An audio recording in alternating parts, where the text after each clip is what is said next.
الحمد لله وكفى وسلام على عباده الذين اصطفى أما بعد فأعوذ بالله من الشيطان الرجيم بسم الله الرحمن الرحيم يا أيها الذين آمنوا اتقوا الله وكونوا مع الصادقين صدق الله مولانا العظيم وصدق رسوله النبي الكريم ونحن على ذلك لمن الشاهدين والشاكرين والحمد لله رب العالمين.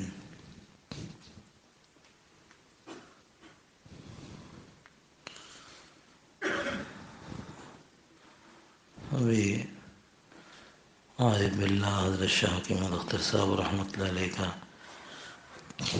کہ وہ اشعار پڑھے جا رہے تھے،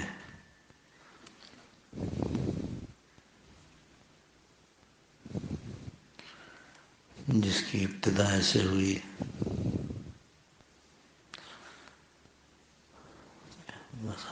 تو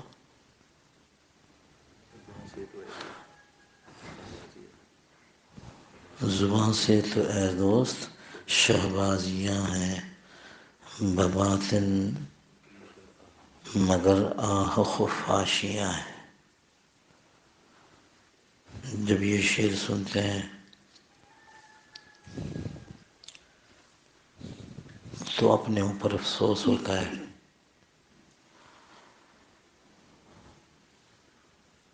کہ ہم نے اپنے آپ کو ظاہری طور پر باتوں باتوں میں شہباز بنا رکھا ہے، باز بھی نہیں شہباز، اور باطن میں ہماری حالت ایسی ہے جیسے چمگادڑ ہوتے ہیں. ظاہری اعتبار سے ہماری ٹوپیاں، ہماری داڑیاں، ہمارے لمبے کرتے، ہمارے اونچے شلوار اور پاجامے، ہم شہباز ہیں، مگر کیا باطن بھی ایسا ہے؟ چمگادڑ جو ہے وہ اندھیرے کا پرندہ ہے، اندھیرے کا، اور روشنی کا پرندہ نہیں ہے. وہ جہاں گھر ہوں اندھیرے کہ جن میں مدتوں روشنی کا گزرنا ہوا ہو، اور جہاں گندگی ہو وہ ان کا مسکن ہوتا ہے، الٹے لٹکے ہوتے ہیں. چمگادڑ سیدھا نہیں ہوتا، چمگادڑ الٹا لٹکتا ہے. اللہ ہم سب کی حفاظت فرما دے. یہ دنیا کی زندگی تو رل مل کر گزر رہی ہے، کچھ پتہ نہیں ہے کون کیا ہے. وہاں اعلان ہوگا وَامْتَازُوا الْيَوْمَ أَيُّهَا الْمُجْرِمُونَ، آج الگ ہو جاؤ، آج سب کھل رہا ہے. اللہ ہم سب کو اپنی ستاری کے پردے میں چھپا لے، اس دنیا میں بھی اور اس دنیا میں بھی. اللہ پاک اپنی رحمت سے، اپنے کرم سے یہ جو ہم نیک لوگوں کے ساتھ تعلق رکھتے ہیں، ان کی برکت سے اللہ پاک ہمارے لیے آسانیوں والے فیصلے فرما دے، عزت سرخروئی والے فیصلے فرما دے. ورنہ وہ جو ابتدا میں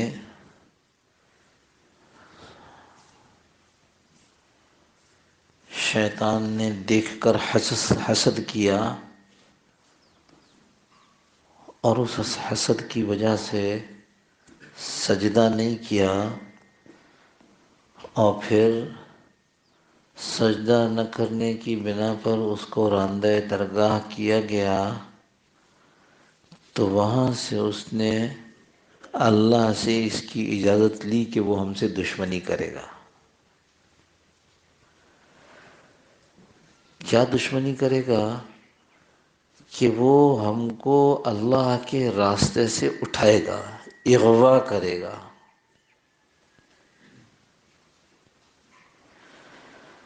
اللہ نے بھی اس کو اجازت دی. تو ابھی آدم پیدا ہی ہوئے ہیں اور آدم کا دشمن پیدا ہو گیا. ابھی ہم دنیا میں نہیں آئے ہیں، ہمارا دشمن آ گیا.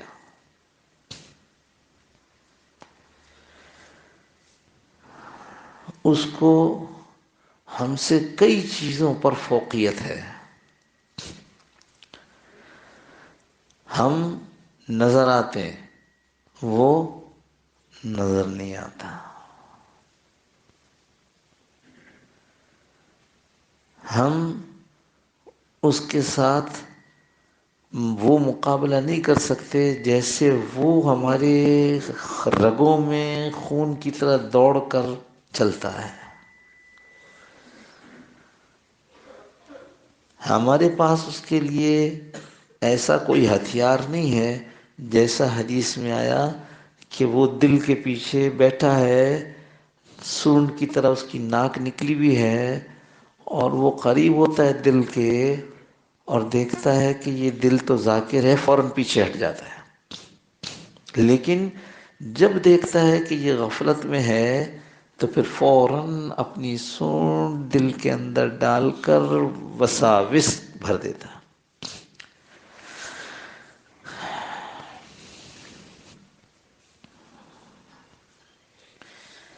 تو اس کو کئی چیزوں پر فوقیت ہے، لیکن جب وہ یہ دشمنی کی ابتدا کر رہا تھا اور اللہ سے اجازت لے رہا تھا، تو اس وقت اللہ رب العزت نے بھی یہ کہہ دیا تھا کہ تو سب بندوں کو گمراہ کر سکے گا، مخلصین کو گمراہ نہیں کر سکے گا. ایک بات. دوسری بات ہم جیسوں کے لیے کہ یہ تیرے بہکاوے میں آ کر کے گناہ کر ڈالیں گے، میری نافرمانی کر ڈالیں گے. ان کی گناہ، ان کے نافرمانیاں ہوتے ہوتے زمین سے آسمان تک پہنچ جائیں گے. یہ ایک دفعہ مجھ سے کہیں گے اللہ معاف کر دے، میں سب کچھ معاف کر دوں گا. اس کو فوقیت دی ہے لیکن ہم پر رحم کیا ہے. یہ بندہ گناہ کرتے کرتے کرتے کرتے کرتے کرتے تھک جائے گا، میں اللہ اس کو معاف کرتے کرتے نہیں تھکوں گا.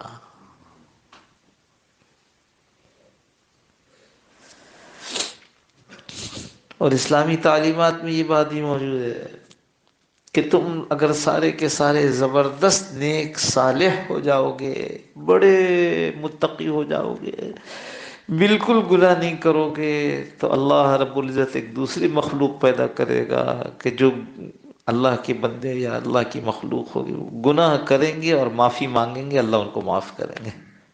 اللہ کی معافی کی قدرت، اللہ کی معافی کی صفت.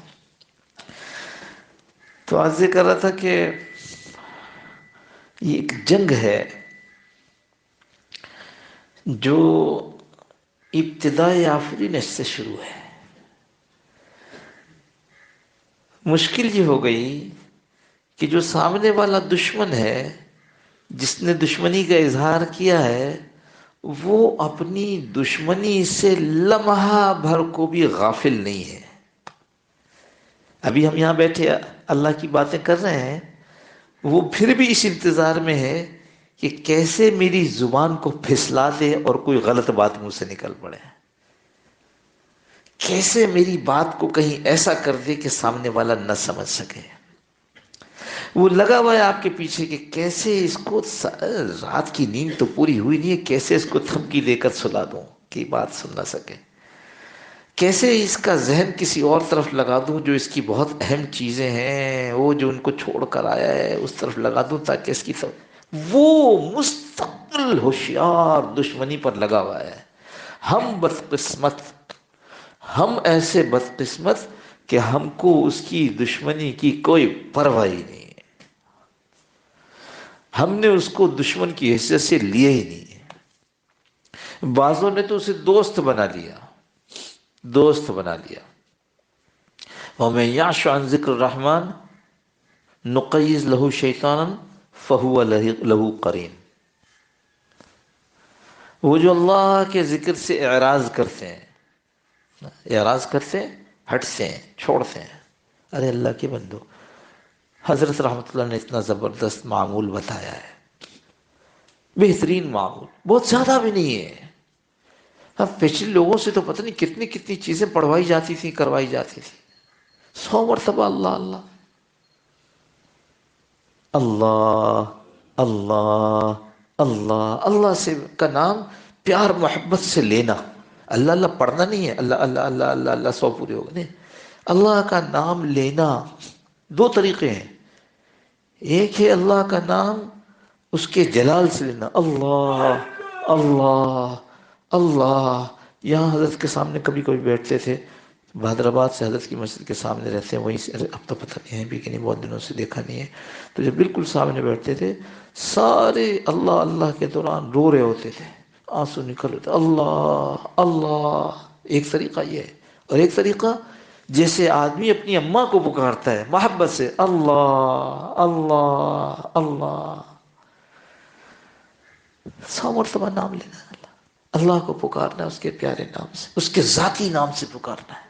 اس کے پیارے پیارے نام تو بہت سارے ہیں، اس کے ذاتی نام سے اس کو پکارنا ہے، اللہ۔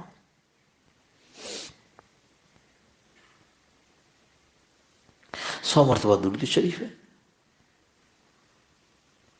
نا، اس کے ساتھ پہلے ترتیب سے ہی چلو تو زیادہ اچھا ہے۔ 100 مرتبہ لا الہ الا اللہ،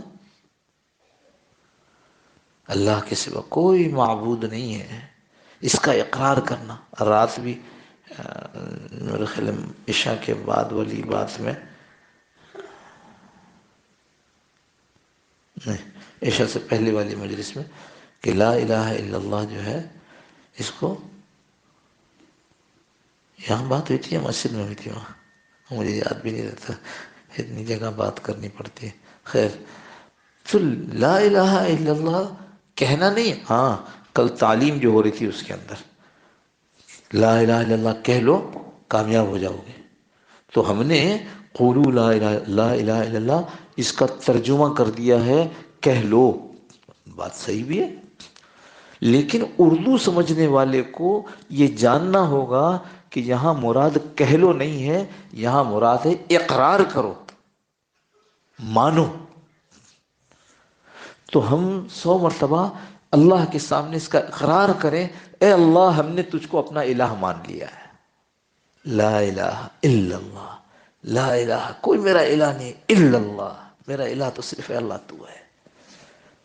زیادہ تو نہیں ہے 100 مرتبہ، 100 مرتبہ درود شریف، اللہ کے نبی صلی اللہ علیہ وسلم کے احسانات کو یاد کر کے کیسی کیسی مشکلیں اٹھائیں۔ کل اسی جہاں ہم یہ حدیث پڑھ رہے تھے تعلیم میں، وہاں یہ لکھا تھا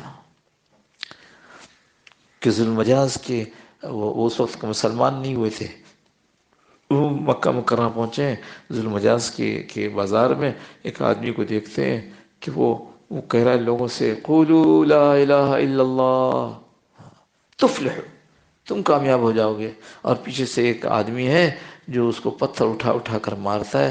یوں بھی اس روایت میں لکھا تھا کہ پنڈلیوں سے اور ٹخنوں سے خون بہہ رہا تھا۔ یہ محمد صلی اللہ تعالی وسلم نے میرے آپ کے لیے جتنی تکلیفیں برداشت کی ہیں، ان کے قربان، ان کی اس محبت کے قربان، تو خوب محبت سے پڑھا جائے۔ حضرت رحمۃ اللہ علیہ فرمایا کرتے تھے جب یہ پڑھو، جب یہ کہو لا الہ الا اللہ، نا جب یہ کہو درود شریف کو بھیجو، اس پہ بھی سن لو، درود شریف پڑھنا نہیں ہے، درود بھیجنا ہے، تو اس لیے بھیجنے والے کا تصور تو ذہن میں ہو۔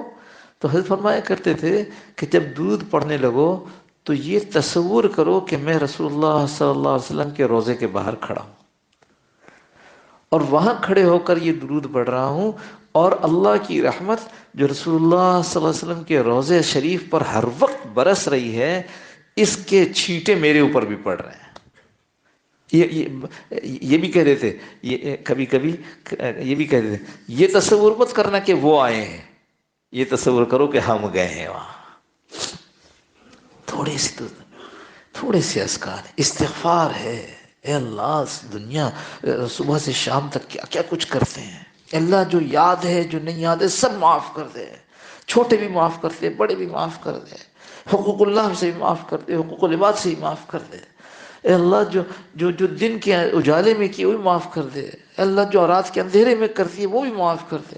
اللہ جو انفرادی طور پر کیے وہ بھی معاف کر دے، جو اجتماعی طور پر کر رہے ہیں اس کو بھی معاف کر دے۔ استغفر اللہ ربی من کل ذنب واتوب الیہ، جو سا صیغہ یاد ہو، استغفر اللہ الذی لا الہ الا هو الحی القیوم واتوب الیہ۔ حضرت مولانا یاس صاحب رحمۃ اللہ علیہ یہ والے پڑھتے تھے، استغفر اللہ الذی لا الہ الا هو الحی القیوم واتوب الیہ۔ ہمارے حضرت رحمۃ اللہ فرمایا کہ سب سے پیارے نے سب سے پیارے کو، یعنی اللہ نے محمد صلی اللہ علیہ وسلم کو، سب سے پیارے نے سب سے پیارے کو ایک ذکر بتلایا ہے، وہ کیا ہے؟ رب اغفر وارحم وانت خیر الراحمین۔ یہ بھی استغفار کا صیغہ ہے، رب اغفر وارحم وانت خیر الراحمین۔ تو یہ تھوڑا سا ہے، وَمَن يَعْشُ عَن ذِكْرِ الرَّحْمَنِ نُقَيِّضْ لَهُ شَيْطَانًا۔ تو کیا ہوتا ہے کہ جب آدمی ذکر چھوڑتا ہے، اس کے ذکر سے دور ہٹتا ہے، اس کے ذکر سے اعراض کرتا ہے، اللہ فرماتے ہیں ایک شیطان ہے، فَهُوَ لَهُ شیطان، اس کے لیے پھر ایک شیطان ہم مقرر کر دیتے ہیں جو فَهُوَ لَهُ قرین، جو کہ پھر اس کا دوست بنا دیا جاتا ہے۔ نعوذ باللہ من ذلک۔ ہم تو اس سے دشمنی میں آئے تھے، اس کو ہمارا دوست بنا دیا گیا۔ اور حدیث میں ایک جگہ ہم نے پڑھا، وہ کیا کرتا ہے؟ وہ ہر اچھی چیز کو کرنے سے اس کو روک رہا ہوتا ہے۔ اور مفسرین نے یہ بھی لکھا ہے، یہ وہ شیطان نہیں ہے جو ہر انسان کے ساتھ ہوتا ہے۔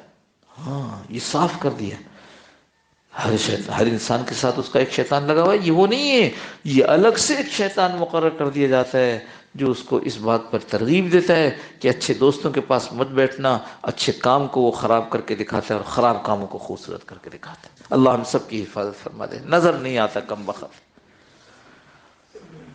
تو ہم حالت جنگ میں ہیں، دشمنی میں ہیں، بھولو نہیں۔ تیار رکھو اپنی تیاری ہر وقت۔ کیا ہے وہ؟ رباط ہے، رباط، جو جہاں گھوڑے تیار ہیں، ہاں سرحد پہ گھوڑے تیار ہیں، ساز و سامان تیار ہے، اسلحہ تیار ہے، اور جو لڑنے والے ہیں وہ تیار ہیں۔ رباط پہ وہ زندگی نہیں ہوتی جو ہمارے گھروں کے اندر ہوتی، وہاں تو ہر وقت تھوڑا سا آرام کیا، پھر چاقو چوبند، پھر آرام کیا تو چاقو چوبند۔ کس وقت ہم ہوشیار ہیں، حملہ کس وقت ہو جائے، ہوشیار ہیں۔ تو ہم مرابطے کی حالت میں رہے، جیسے آدمی رباط پتہ ہے لکھا ہے، جو آدمی ایک دن ایک رات رباط میں رہے، یعنی دشمن کی طاق میں، دشمن آ نہ جائے، نقصان نہ پہنچا دے، ایک دن ایک رات، اس کو سال بھر کے روزوں کا ثواب ملتا ہے، اور رات کی عبادات کا ثواب ملتا ہے۔ اور جو اگر یہ خود رمضان میں ہو، یہ رباط کا ایک دن ایک رات یہ رمضان میں ہو تو وہ 100 سال کا ثواب ملتا ہے۔ خیر، تو عرض کر رہا تھا کہ ہم تو دشمن کو بھول گئے، ہم تو اپنے آپ کو کس میں رکھیں؟ ایسے حال میں مرابطہ، ہم مرابطے میں ہیں اس وقت ہم دشمن کے ساتھ۔ بھائی سوچو نا، وہ تو وار کرنے کے لیے تیار ہے اور ہم غفلت سے بیٹھے ہوئے۔ نہیں، ہم تو اس کے وار کا جواب دینے کے لیے تیار ہیں، بلکہ ہم ایسی حالت میں کہ اس کو ہماری طرف دیکھنے کی جرت نہ ہو۔ وہ جب قریب آئے تو معلوم ہو نہیں اس کا دل غافل نہیں ہے، اس کا دل تو اللہ کی طرف متوجہ ہے، پیچھے ہٹ جاؤ بھائی، پیچھے ہٹ جاؤ۔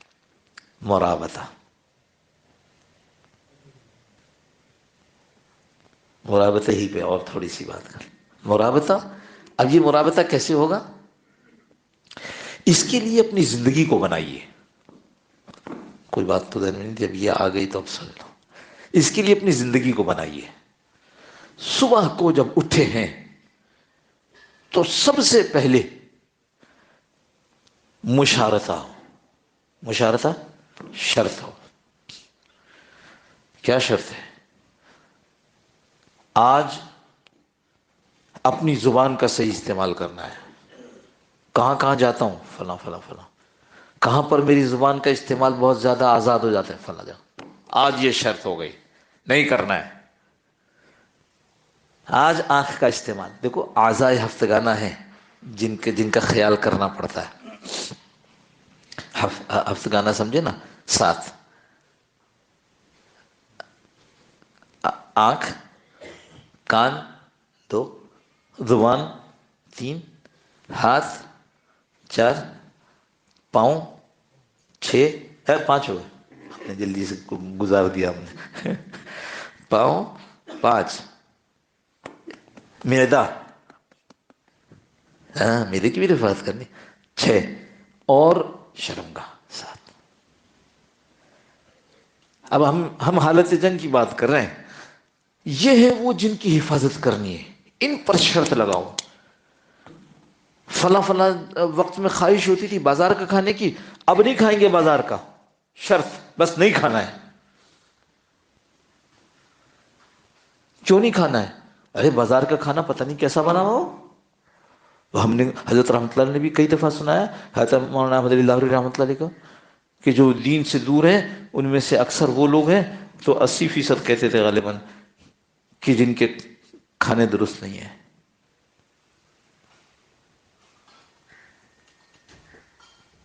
خیر، تو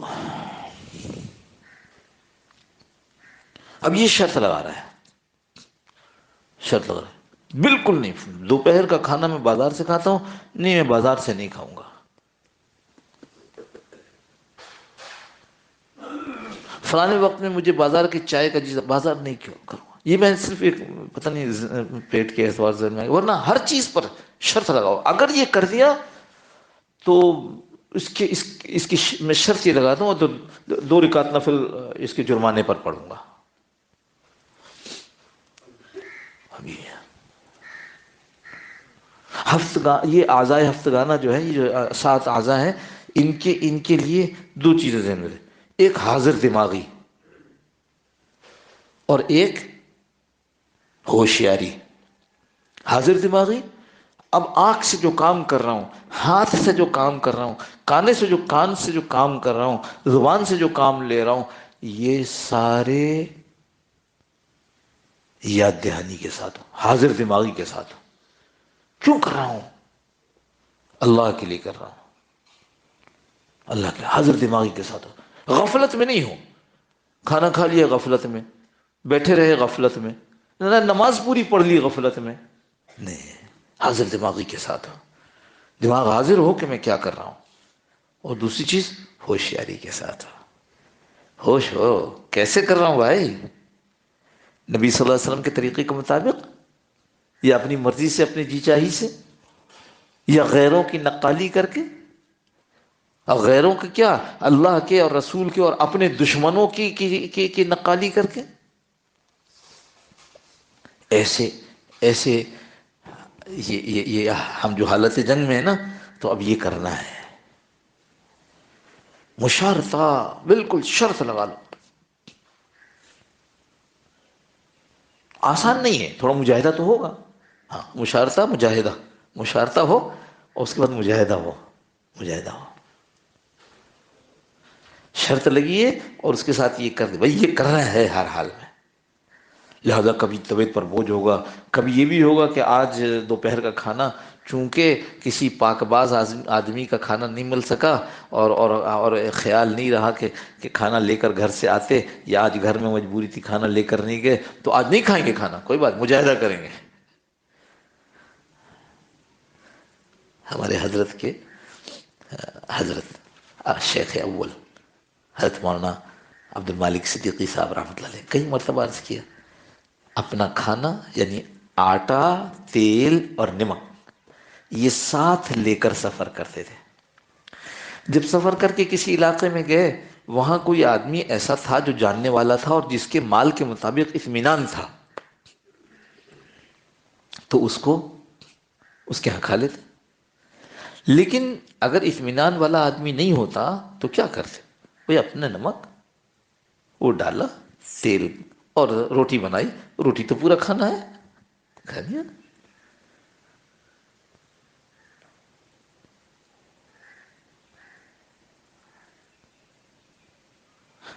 ہمیں وہاں آپ کے ہاں مل گئے تھے، یاد ہے آپ کے دفتر میں ایک صاحب، کہنے لگے کہ مولانا عبد المالک صدیقی صاحب رحمۃ اللہ علیہ ہمارے گھر پر، والد صاحب کے دوست تھے وہ، تو ہمارے گھر آیا کرتے تھے. تو ایک دن جو ہے وہ کھانا پکانے کا، وہ کھانا کھانے کا تھا ان کا.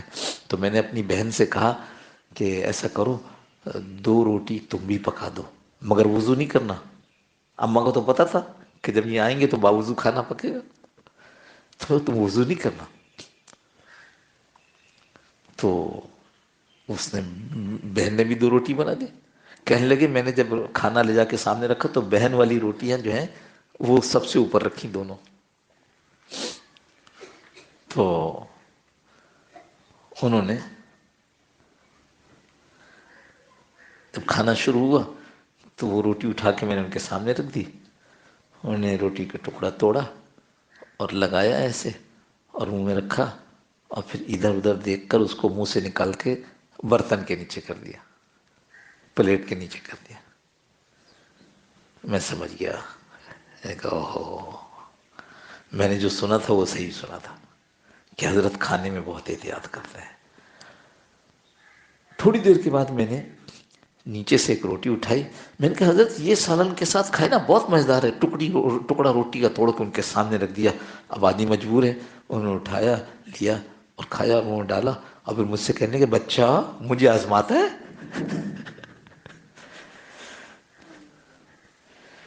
اس احتیاط کی بنا پر حال کیا تھا؟ حال یہ تھا، فرماتے ہیں اپنے شیخ سے کہ شیخ دعا کریں اللہ اس بات کو مجھ سے زائل کر دے کہ میں جب کہیں استنجے کے لیے باہر بیٹھتا ہوں ہر پتھر میں سے اللہ اللہ کی آواز آ رہی ہوتی. دعا کریں کہ یہ اس لیے کہ جس پتھر سے اللہ اللہ کی وجہ سے میں استنجا کیسے کروں گا؟ مگر کیفیت کیسے بنتی ہے؟ ایسے بنتی ہے. مجاہدہ ہوتا ہے، اس میں کوئی شک نہیں، مجاہدہ ہوتا ہے. بس جنگ کی حالت میں ہے نا، کون سا فوجی ہے جو مجاہدہ نہیں کرتا؟ اور ہم تو مرابطہ، پہلے ہم نے کہہ دیا، ہم تو اس وقت ہے بھی رباط میں. تو کیا کرنا چاہیے ایسے؟ حضرت تھانی رحمۃ اللہ لکھا تأمل ہو. تأمل، تھوڑا سا رکنا. جھجک تو نہیں کہنا چاہیے اس وقت، تھوڑا سا رکنا. تأمل، کسی کام کو کرنے میں کوئی آدمی رکتا ہے تو ہم کہتے ہیں بھائی کیا تأمل ہے آپ کو؟ تأمل یعنی ہر عمل سے پہلے تھوڑا سا سوچ لیا جائے. یہ ہو گیا حاضر دماغی، کیا کرنے جا رہا ہوں. اور ہوشیاری کیا؟ وہ تأمل تھا، یہ تعامل ہے. یہ تھانوی کا جملہ ہے، تعامل. یہ سوچو کہ رسول اللہ صلی اللہ تعالی وسلم نے ایسے موقع پہ کیا کیا تھا، لہذا اسی پر تمہارا تعامل ہو، اسی پر عمل ہو جائے.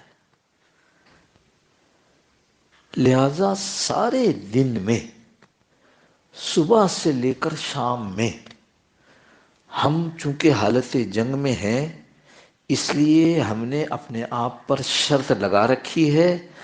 اس شرط کی وجہ سے ہم نے یہ سوچ لیا ہے کہ یہ میرے بدن کے سارے اعضاء یہ استعمال ہوں گے اللہ کے خیال، یعنی اللہ کے دھیان کے ساتھ، اور رسول اللہ صلی اللہ علیہ وسلم کے طریقے کے مطابق. اور جہاں کوئی گڑبڑ میں نے کی تو جو شرط میں نے لگائی ہے 2 رکعت نماز، یہ شرط غلط نہیں ہے. جرمانے لگانے چاہیے اپنے اوپر. ہم نہیں ایسے میں نے تو آپ سے بات جہاں سے شروع ہوئی تھی تو پلٹ کے کہیں اور آ گئی. شروع تو یہیں سے ہوئی تھی نا کہ شہباز بنے ہوئے ہیں اور حرکتیں خفاشیوں والی ہے، حرکتیں چمگادڑوں والی ہے. تو ہم بہت دور چلے گئے ہیں، ہم کو واپس آنا ہے ادھر. اس لیے جرمانے کی بات آپ سے عرض کر رہا ہوں. حضرت فضیل ابن عیاض رحمۃ اللہ علیہ بڑے عابد گزرے ہیں، بڑے صوفی گزرے ہیں.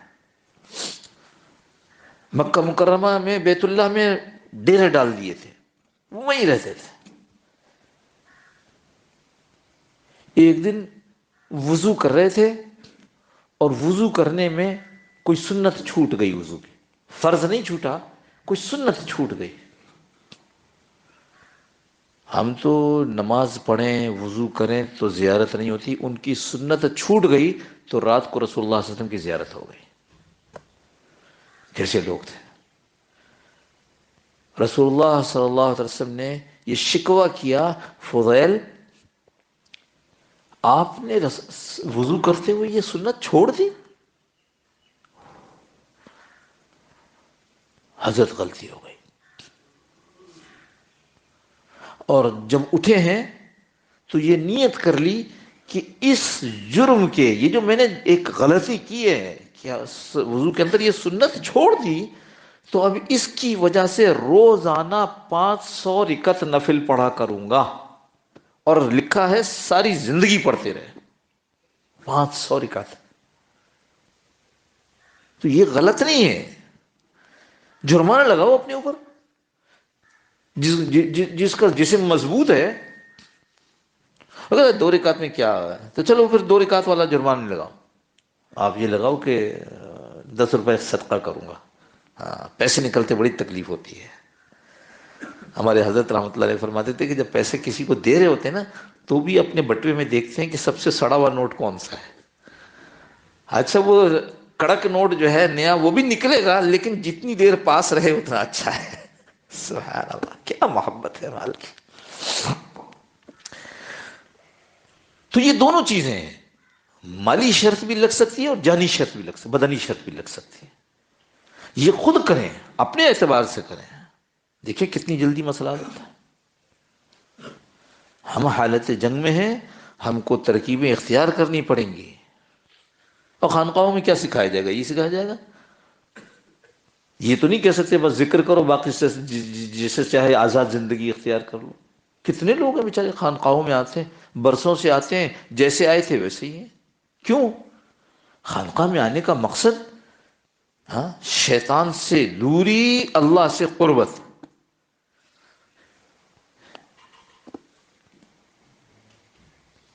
تو مرابطہ، مشارطہ اور مجاہدہ، اب اس کے بعد محاسبہ، محاسبہ، اپنا محاسبہ کرتے رہو، ہر وقت محاسبہ کرتے۔ عمل کے شروع میں بھی سوچ لیا تھا، عمل کے درمیان بھی سوچتے رہے، عمل کے آخر میں محاسبہ ہو رہا ہے۔ جیسے ہی پتہ چلا یہاں گڑبڑ ہوئی ہے، فوراً توبہ، توبہ میں ذرا دیر نہیں لگانی، تھوڑی سی بھی دیر نہیں لگانی۔ جیسے 1 سیکنڈ میں یاد آیا تو سیکنڈ کے بعد توبہ، اور 1 منٹ کے بعد آیا تو 1 منٹ کے بعد توبہ، اور اگر آدھے گھنٹے کے بعد یاد آیا تو آدھے گھنٹے کے بعد توبہ۔ توبہ، اور توبہ بھی ایسے نہیں توبہ توبہ توبہ، توبہ شرائط کے ساتھ۔ کیا؟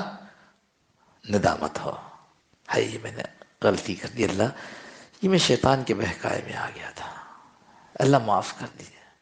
اللہ شیطان مجھ سے کھیلتا ہے اس لیے کہ مجھے نظر نہیں آتا، اللہ میں کمزور ہوں، اللہ شیطان مجھے بہکانے میں کامیاب، اللہ معاف فرما دے، ندامت ہو۔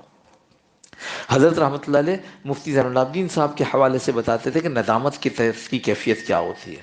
فرماتے تھے کہ ایک باپ اپنے بیٹے کے ساتھ شکار پر گیا، تو باپ تو بندوق لے کر بیٹھا، اور بیٹا آگے ہو گیا تاکہ جیسے ہی کوئی پرندہ شکار ہو اور وہ گرے یہ جلدی سے جا کر اس کو ذبح کرے۔ اتنے میں اس نے دیکھا کہ جھاڑیوں میں سے کچھ ہوا، اس نے فوراً ٹھک کیا، آگے بڑھا تو معلوم ہے تو اپنا بیٹا تھا۔ اب جو اس کو تکلیف ہو رہی ہے، اب جو اس کو پریشانی ہو رہی ہے، یا اللہ یہ میں نے کیا کر دیا اپنے بیٹے کو اپنے ہاتھ سے، فرمایا یہ ہے توبہ، توبہ کی ندامت یہ ہے۔ تو پچھلے پر جو گناہ ہو گیا اس پر توبہ ہو، ندامت ہو، آگے نہ کرنے کا عزم ہو، اس وقت اس حال پر نہ ہو، اس وقت اس حال پر نہ ہو، یعنی الگ ہو چکے ہوں۔ اور چوتھی چیز تلافی مافات، جو گڑبڑ ہو گئی ہے اس کو صحیح کرنا۔ حضرت فرماتے کسی گھڑی چوری کر لی، کسی گھڑی حضرت فرماتے اٹھا لی اور توبہ کر رہے ہیں تو توبہ قبول نہیں جب تک کہ گھڑی واپس نہ کر دے۔ نماز رہ گئی ہے، نماز کو پڑھ لیا جائے، بہت ساری نمازیں رہ گئی ہیں، ترتیب بنا لی جائے۔ خیر، تو عرض کر رہا تھا محاسبہ، اور ہمارے مولانا محمد یوسف شانی صاحب دامت برکاتہم فرماتے ہیں ہمیں محاسبے کا معمول روزانہ بنانا چاہیے، روزانہ۔ جیسے مشارطہ کیا صبح صبح، مشاہدہ کب کیا؟ صبح صبح کیا. ایسی محاسبہ سونے کے وقت کر لو ایک دفعہ. ایک تو سارا دن سوچتے ہی رہے، لیکن رات کو سونے سے پہلے فلانا کام، ہاں یہ اچھا ہو گیا، الحمدللہ اللہ تو نے کروا دیا. فلانا کام، اوہ او اے اللہ یہ تو بڑی گڑبڑ ہو گئی، اللہ معاف فرما دیجیے. مگر چونکہ ہم تو حالت جنگ میں ہیں، ہم ترکیبیں اختیار کر رہے ہیں، لہذا صرف اس پر نہ رکیں. پھر کیا کریں؟ یہ معاقبہ اور معاتبہ. معاقبہ، عقاب سنا ہے نا، غصہ، عتاب. وہ کیا ہے؟ وہ وہی جو آپ نے 10 روپے طے کیے تھے یا 2 رکعت طے کی تھی. اس طرح پر اگر ہم چلیں گے تو میرے دوستو زندگی آہستہ آہستہ آہستہ آہستہ گناہوں سے دور ہوتی چلی جائے گی، اللہ کا قرب نصیب ہوتا چلا جائے گا. اور جب تک اس طرح ہم نہیں چلیں گے کہ جیسے حالت جنگ میں ہوں، اس کو ہم نظر آ رہے ہیں، ہم اس کو دیکھ نہیں سکتے، وہ لمحے بھر کو غافل نہیں ہے، اس نے اپنی بندوق لگا کے بالکل تیار ہو کر بیٹھا ہے، یہ موقع ملے اور میں ٹھا کر دوں. ہے اور ہم بے خوف غفلت میں پڑے ہوئے، ہمیں اندازہ ہی نہیں ہے کہ ہماری ایک دشمنی ہے. ہاں ہماری ایک دشمنی ہے. دشمنی میں جیتے گا کون؟ اس جنگ میں جیتے گا کون؟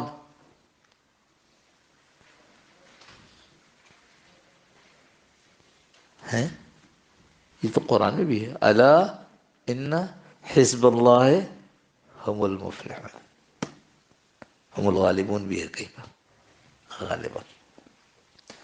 جیتے گا وہ جو اللہ والا بن کے رہے گا. کہ اللہ والا بننے کی یہ مشق، بات کہیں سے کہیں نکل کے یہ ذہن میں آ گئی تو آپ حضرات سے عرض کر دی کہ بھائی اس کو کوشش کرے آدمی کہ ہم حالت جنگ میں ہیں، لہذا غفلت کی زندگی سے باہر آ جائے. غفلت کی زندگی سے باہر آنے کا طریقہ یہ ہے کہ آدمی ماحولوں میں رہے. جب نیک ماحول میں رہے گا تو نیکی کی طرف طبیعت چلے گی، اور اگر نیک ماحول میں نہیں رہے گا، برے ماحول میں جانا ضروری نہیں ہے، نیک ماحول میں نہیں رہے گا تو نیکی کی طرف طبیعت نہیں چلے گی. اللہ پاک مجھے آپ کو سب عمل کی توفیق نصیب فرما دے. اللہم صلی علی سیدنا مولانا محمد النبی الامی وعلی آلہ وسلم تسلیما کثیرا.